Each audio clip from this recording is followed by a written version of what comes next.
everyone, I hope that you're doing really well, and thank you so much for choosing to watch this video.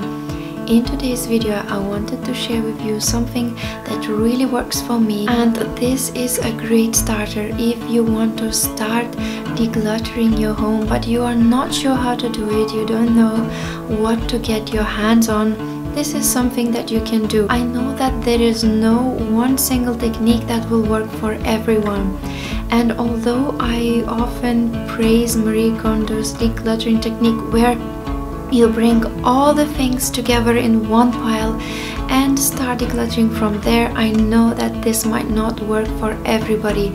Some of us do work 2 jobs at a time. Some of us have really big families, some of us homeschool or work and study, and it's not always possible to go through one big pile of things in one go. Here is a simple advice from my side. Decide on what area you want to declutter particularly, and the best thing is to narrow it down to a particular chest of drawers, dresser or a wardrobe or an area in your home. The very important thing to take away from this is that once you have decided to clear the certain space and certain area of your home, do that completely. Do not leave a single thing that you doubt in. Step number 2 that you can take is to decide where will be your working space.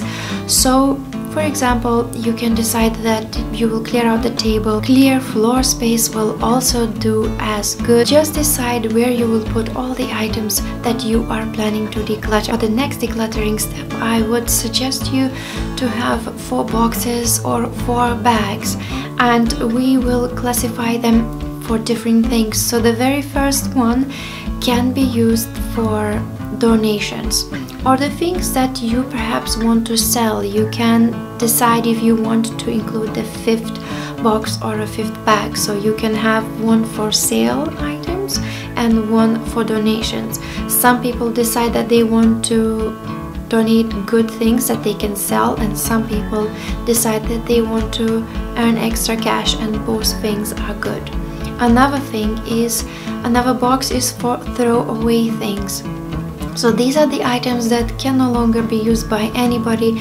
They will not bring any joy or any use to anyone. Include recycling box or a bag where you can recycle items, and most of the things you will not need to throw away because you will be able to simply recycle them. And I am a firm believer that it's important to keep our environment safe and clean, and to do as much as possible to be responsible human being. Another box that I suggest, and that is very important, is a holding box. So this is the place where you will put all of the items that you're not sure about. You do not know if you want to keep it or you want to donate it or throw away, or if this will be useful for you. So you don't want to keep that item with all other items in the area where you have decluttered, because maybe items tend to just stay there. These are the items that you perhaps no longer be using anyway, so you want them to stay somewhere else. So it's a good idea to also decide when you feel that is a deadline for your things to go. So on that maybe box, write the start date and the end date. Some people decide a month, some people choose 6 months, some people choose a year. It's depending what works best for you, but it's best to set up this deadline. And as everything is in the box, it's going to be very easy for you to just take it to a thrift store, to a charity shop, and give it away. Another thing that will serve you is to ask yourself certain questions. Take the things in your hands and ask if you really need it. If this is something that you use, is this useful? Do you actually use it, or it's just there just in case? It's okay to have just in case replacement for certain things, but if you have a replacement of spatula with extra other 5 spatulas in your home, perhaps it's not something that you need, or something that is of a big urgency, and not something that you will not be able to find in the shop if you need a replacement. Other questions about other things you can be asking: is this beautiful? Does this bring you joy, or you feel some kind of burden having that item? and also if this is meaningful.